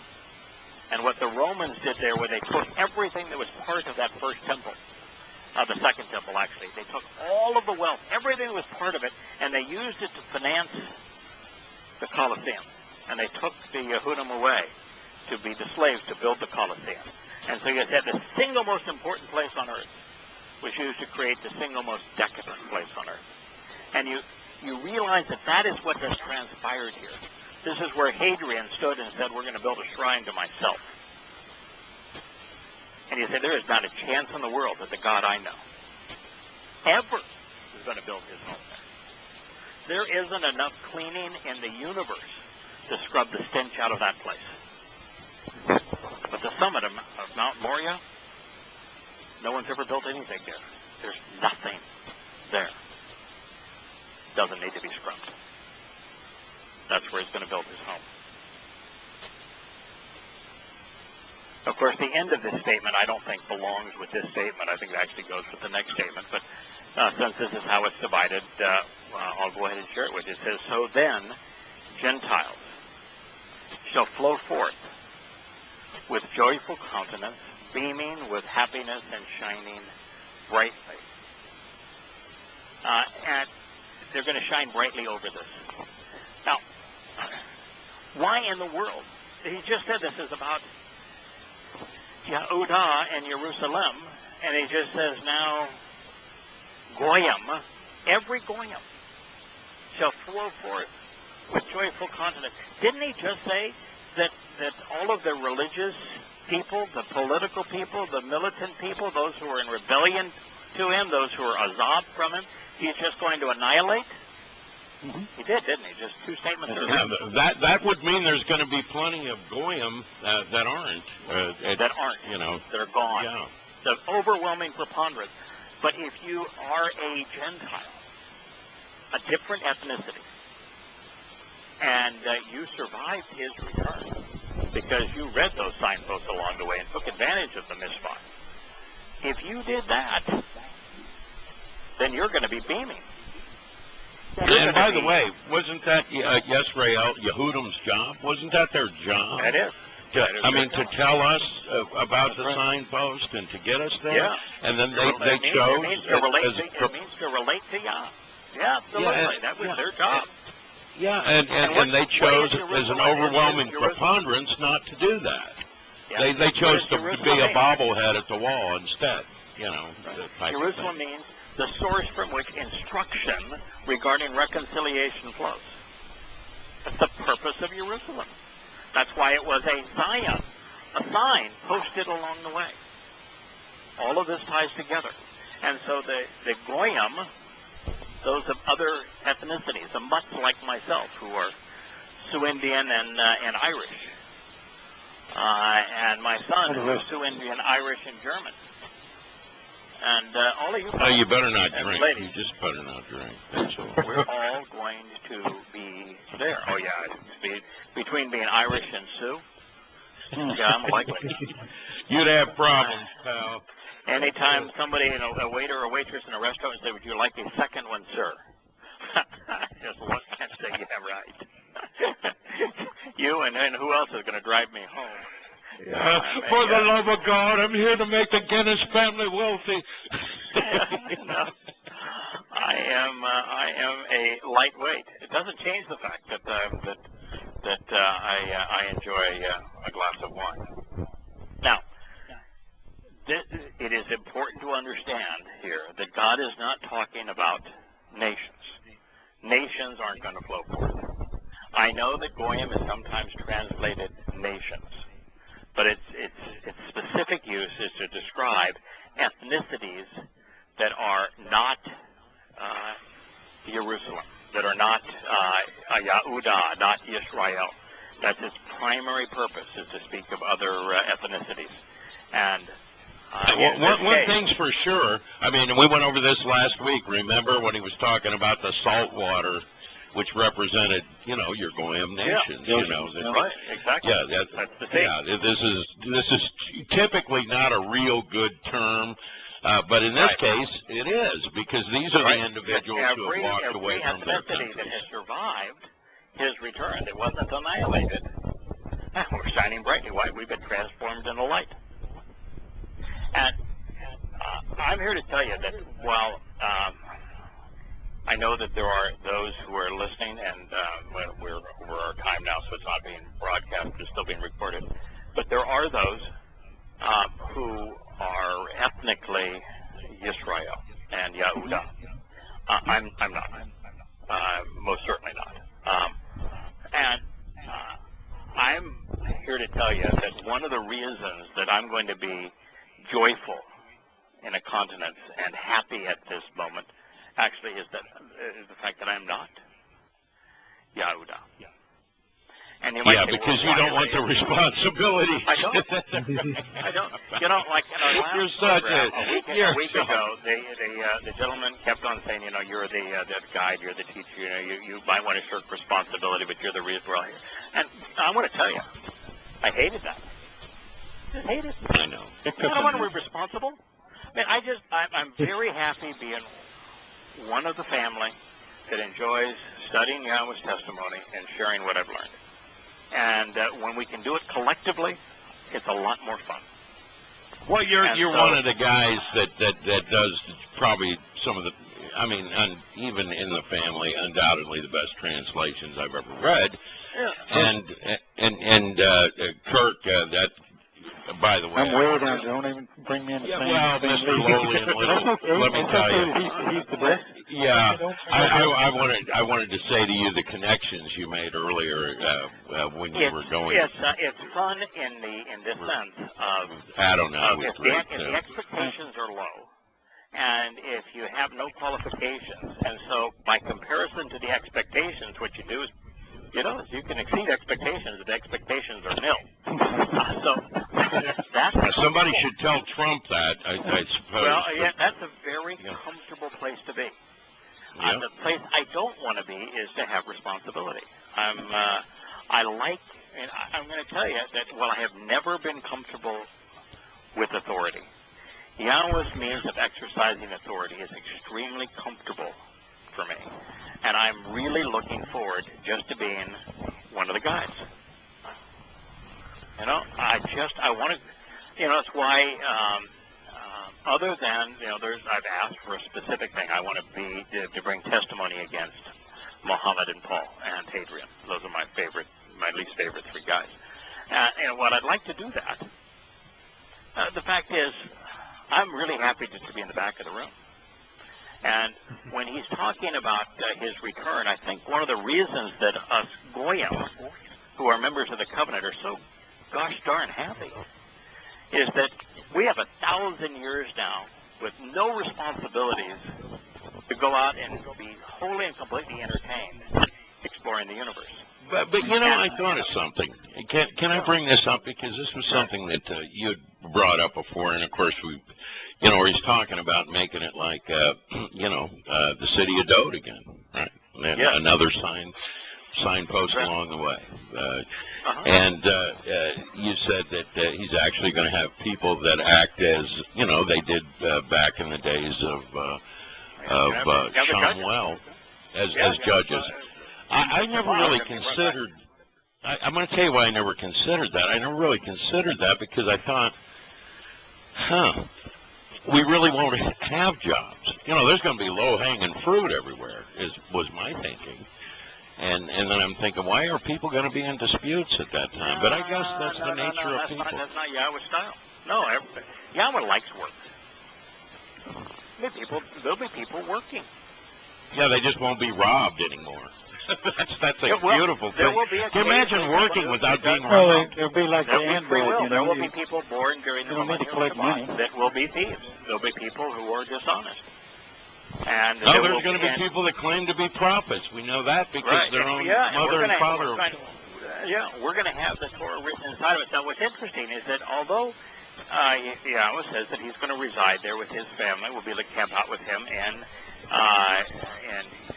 Israel and Yehudah and Jerusalem as it is transformed into the condition of the Garden of Eden.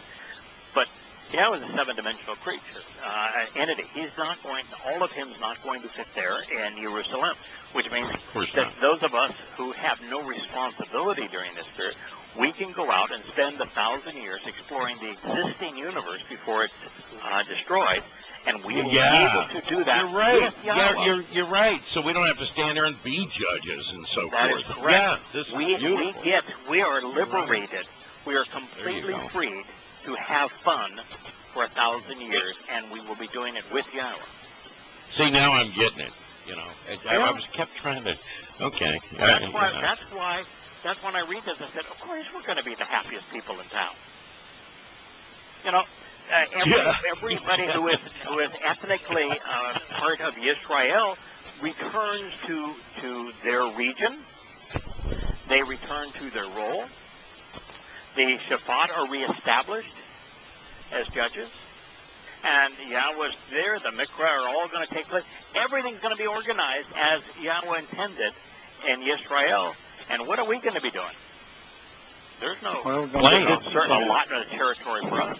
We're going to go out and be having a grand old time. We get 1,000 years to explore the existing universe before it's destroyed. Well, that's a big plus. That's a big plus. That's a bonus. That's a bonus. No wonder we're I think it's a bonus. Yeah. You know, I guess it's the attitude again. You know, there's a lot of people who want to be God's right-hand man. There's a lot of people that want positions of power and authority. I don't think anybody who's part of the covenant family does. No. So I think that's why we're the happiest people alive. Lovely, really. That's beautiful. I don't want to feel crazy here and just say that, you know, if Yahweh were to say, hey, you know, Larry, I've got a job, and I need you to hang here for 1,000 years to do this job for me. You're not going to tell him no. You're going to say, oh, you know, sure, I'd be happy. Well, I'm imagining it'd be a job I'd be suited for and be interested in anyway. Yeah. So I might be a little like Moshe and being like, "You sure you want me for this?" Yeah, come on. You got someone better. So, JB, are you telling me you're trying to worm out of this job? No. I'm just saying. I just want to make sure, you know, absolutely I'm the right person for the job.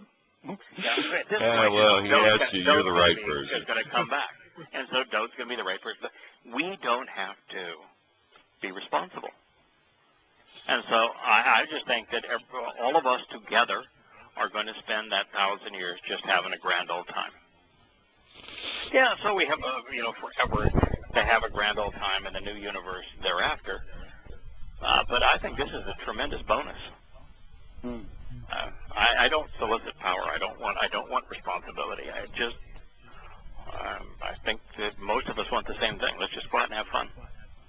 Can I ask you a question about that? Let's see what y'all think about two things came up this week. One of them, I was just curious.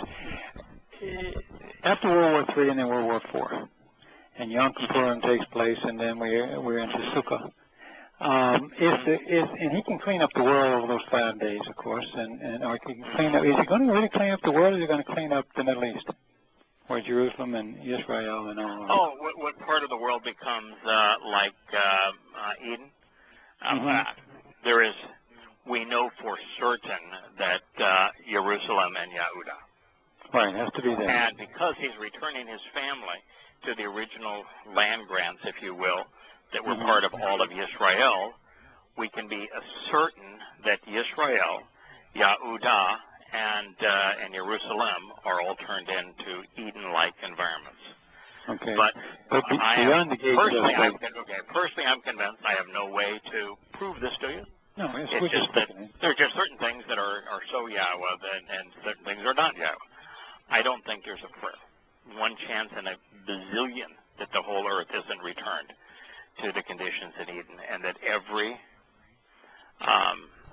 religious, political, military artifact in the world isn't simultaneously destroyed and obliterated. And every I think there's a few reasons for that too, because for one thing, for the animals. I mean, for real. Yeah. I mean, right. There's a lot of destruction going to go on, especially during World War III, where it goes nuclear. And the birds didn't have anything to do with that, or the forests or anything else. So God likes life. He really enjoys life. So I do think that it's all going to. I think the entire earth returns to the conditions that were prevalent in Eden. There's a question along my those hope lines. is that the mosquito goes the mosquito and the chicker. And, I mean, I've told you some things that God would do that I don't agree with. I get real tough skin. Places where we disagree, and I'm going to tell you, the mosquito and the chicker, most certainly the chicker. Well, on a personal note, I'll be happy that all the golf courses are destroyed, but not all of us. Not all of us. Well, you and Kirk can figure out a new game. Yard drive that just curves ever so slightly from right to left and lands softly in the middle of the fairway. Yeah, well, you'd think you were in heaven down here then, because I got 28 golf courses within a half hour of me, I think, including sawgrass. But salivating over there now, aren't you? But I got a question for you, and I've read this. I've had people place this verse down in front of me. I'm going to play every golf course in the Oregon coast. I'm going to play every golf course in Ireland somewhere during that 1,000 years. Kirk and I are going to tee it up, man. Okay. If you want to caddy for us, you can. No thanks, man. I don't even drive the dead truck cart.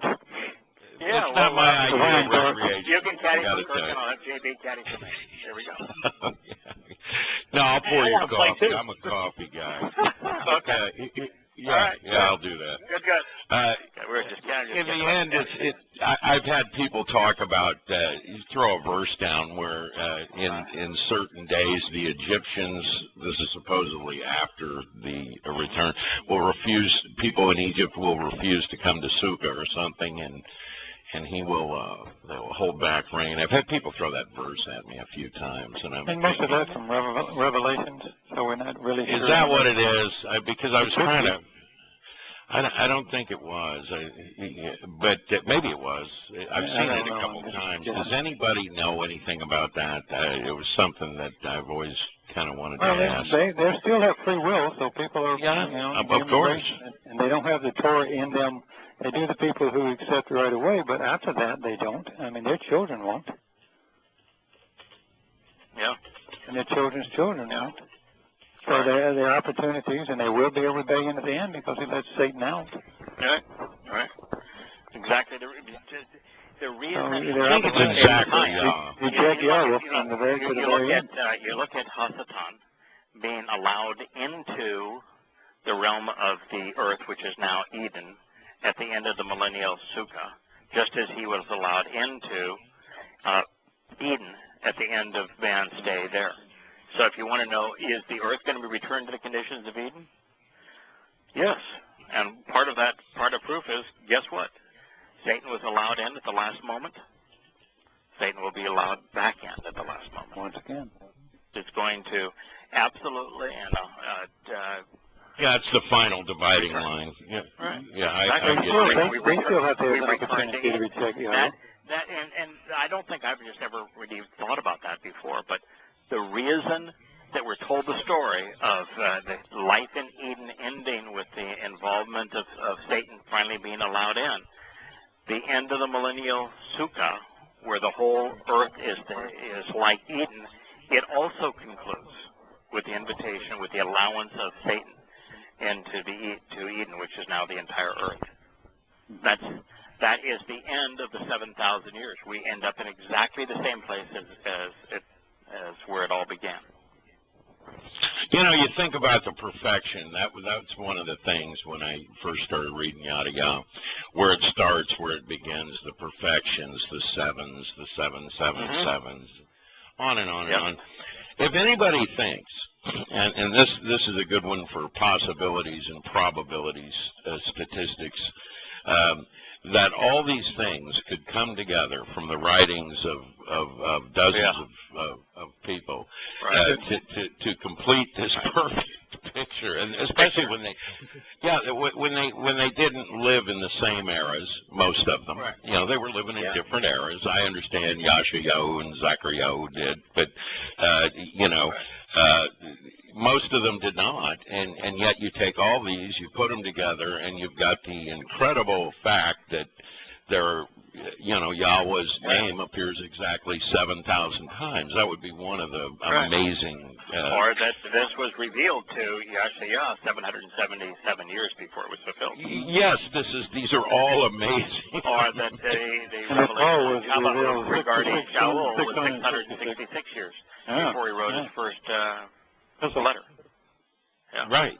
Yeah. Epistle. Right. Thank you. Yeah. We wouldn't want it to just be called a letter. That's for sure. Yeah. There are Greeks involved. Very important stuff. I found out where that was, and it's not what it says at all. What it really says is it shall exist with the summer fruit as with the autumn harvest. That's what it really says.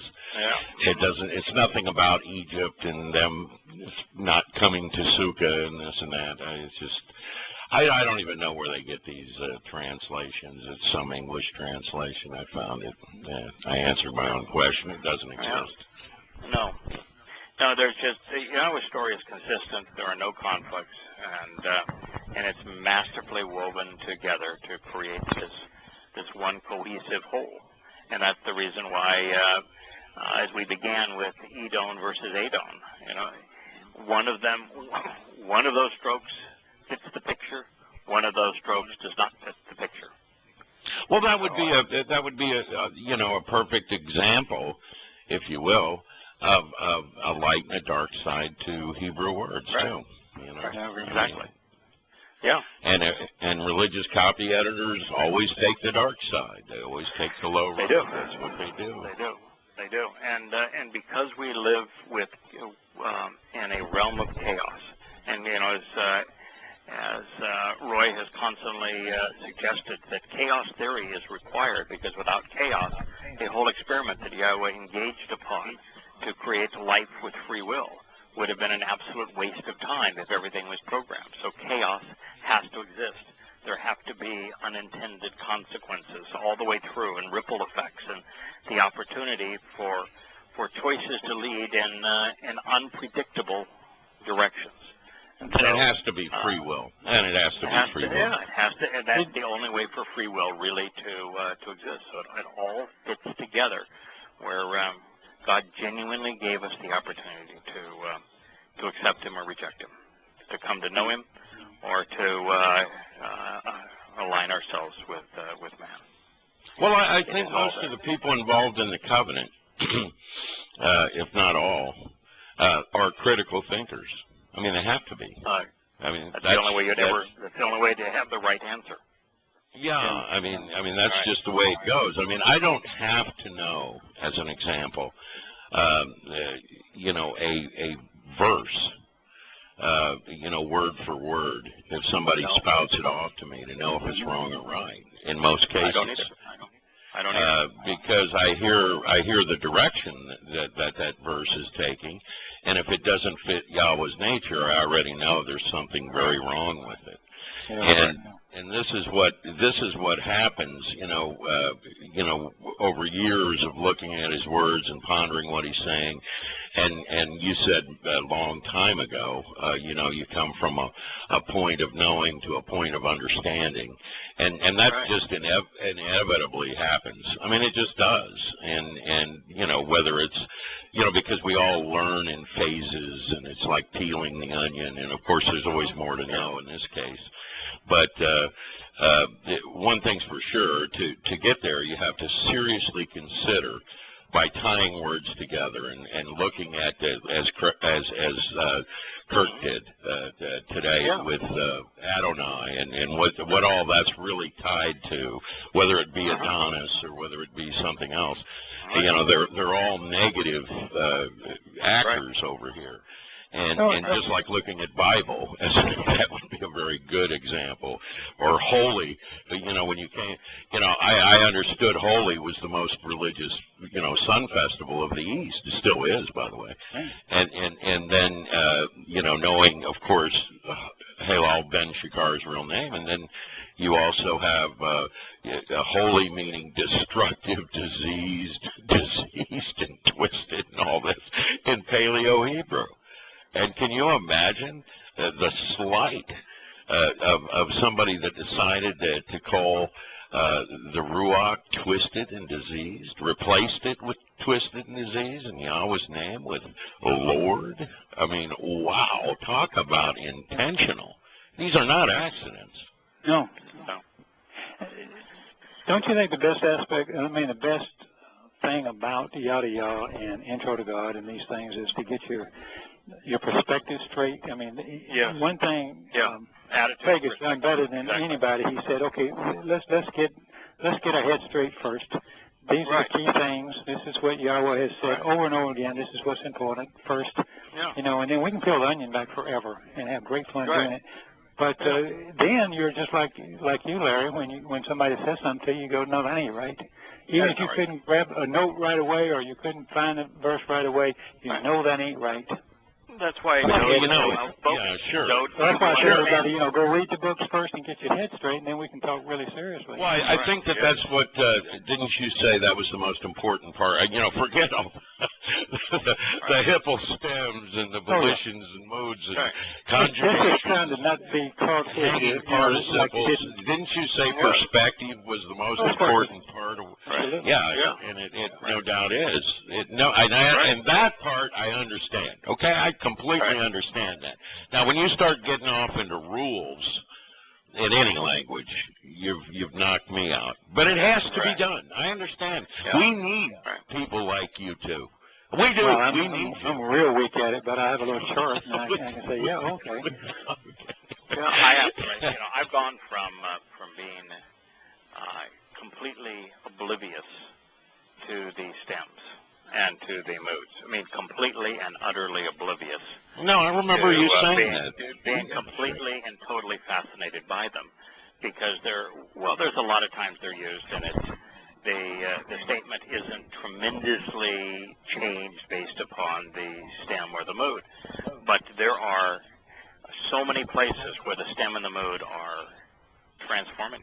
They are to understand how God is enabling someone like Abraham or Moshe to represent him, to become the living manifestation of the Word. It's just extraordinary. And there's places where he uses a stem with the religious people, and he says they not only perpetrate their lies, they become victim of their lies, and there's a stem that shows that the object not only carries out the action of the verb, but is affected by the action of the verb. And so to have something that tells you that if you're being religious and being deceitful, then you're going to be victimized by your own lies.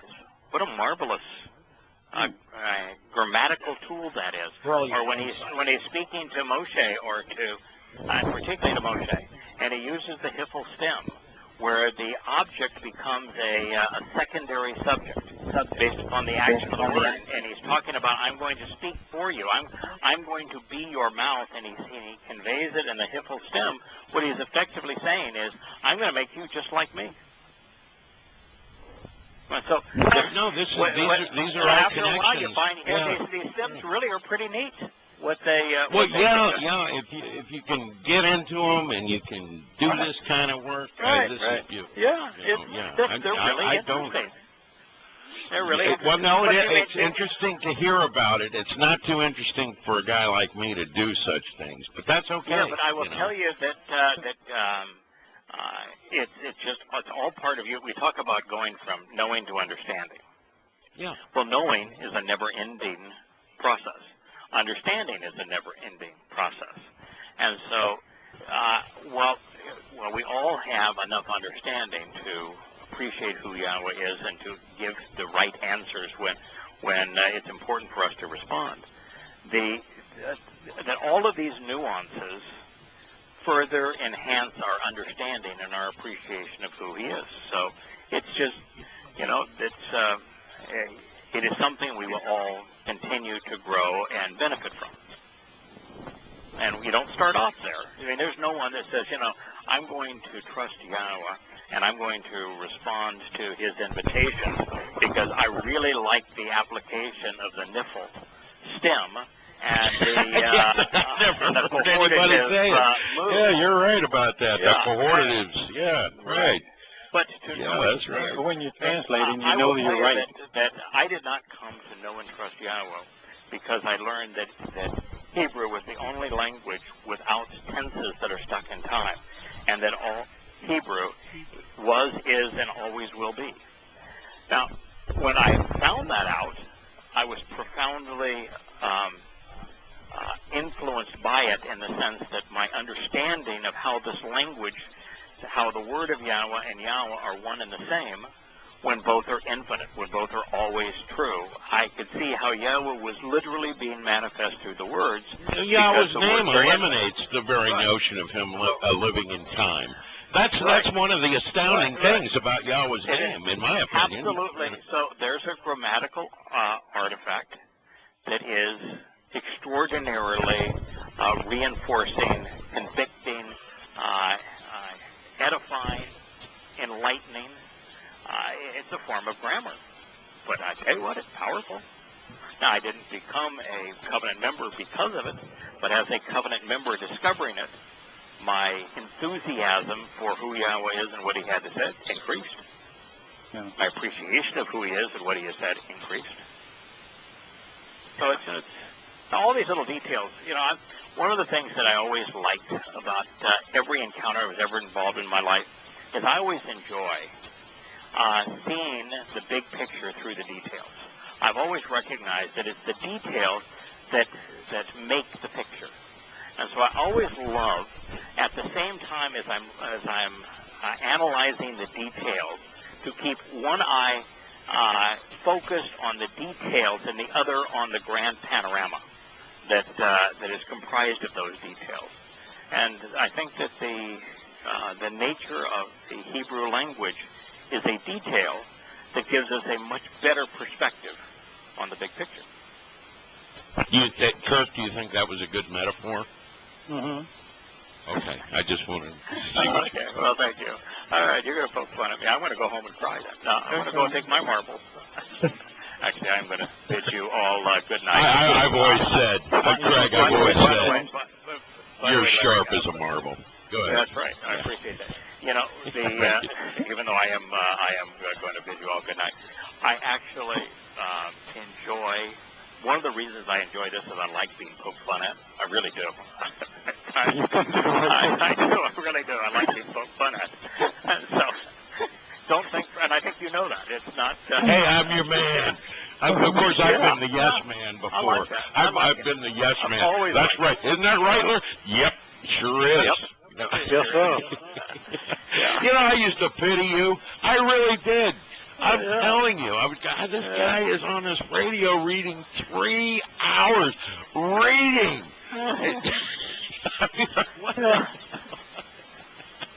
But I really liked it. I was reading along with him, and I was just No, I'm not knocking it, but God, it's monotonous. And then Friday night we could have a glass of wine and we can listen to Larry and JJ. Yeah, I didn't mind it. I actually enjoyed it. This is more fun. Anyway, good night, fellas. It was lots and lots of fun. Shabbat shalom. And yeah, and you know, it's there's very few things that are more enjoyable than getting down and studying God's testimony. Particularly, well, I'm going to be doing my Towrah tomorrow night, so you know. Yeah, happy Towrah. Good night, y'all. Good night, y'all. Bye-bye. Bye.